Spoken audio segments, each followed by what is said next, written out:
La réélection de Barack Obama, dont on oublie qu'il a été prix Nobel de la paix, est forcément une très mauvaise nouvelle pour l'industrie de la défense américaine, l'un des lobbies les plus influents des États-Unis et traditionnellement acquis au camp républicain. Depuis 2009 et l'élection de Barack Obama, les dépenses militaires américaines sont pratiquement restées stables et reculeront même probablement en 2012, alors qu'elles avaient progressé de plus de 7% par an en moyenne sous la présidence Bush.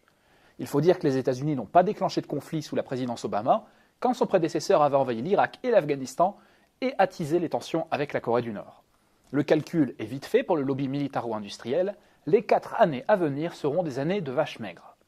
La dernière décennie avait été pourtant particulièrement faste, avec un budget de la défense en progression de 80% entre 2000 et 2010, quand l'ensemble du budget, lui, ne progressait que de 20%.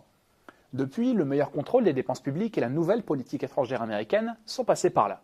Le retrait d'Irak et d'Afghanistan, la politique moins interventionniste de la présidence démocrate, commencent à peser sur l'industrie de l'armement américaine, la plus puissante au monde. Rappelons quelques chiffres pour bien comprendre le poids de ce lobby.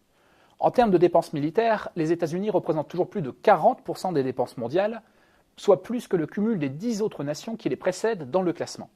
Si on rapporte ces dépenses à la richesse créée, les États-Unis consacrent l'équivalent de 4,8% de leur PIB aux dépenses militaires, soit un taux 2 fois plus élevé que la moyenne des autres pays développés. Quant aux entreprises de défense américaines, elles sont près d'une cinquantaine parmi les 100 les plus importantes au monde et trustent un tiers du commerce mondial d'armement devant la Russie, l'Allemagne et la France. Parmi les principaux clients du Pentagone, on trouve notamment Boeing, bien sûr, mais aussi Lockheed Martin, Northrop Grumman ou encore General Dynamics. Alors certes, la Maison-Blanche ne va pas s'attaquer de façon trop frontale à une industrie dont le poids économique est considérable et qui possède de très nombreux appuis dans les institutions américaines.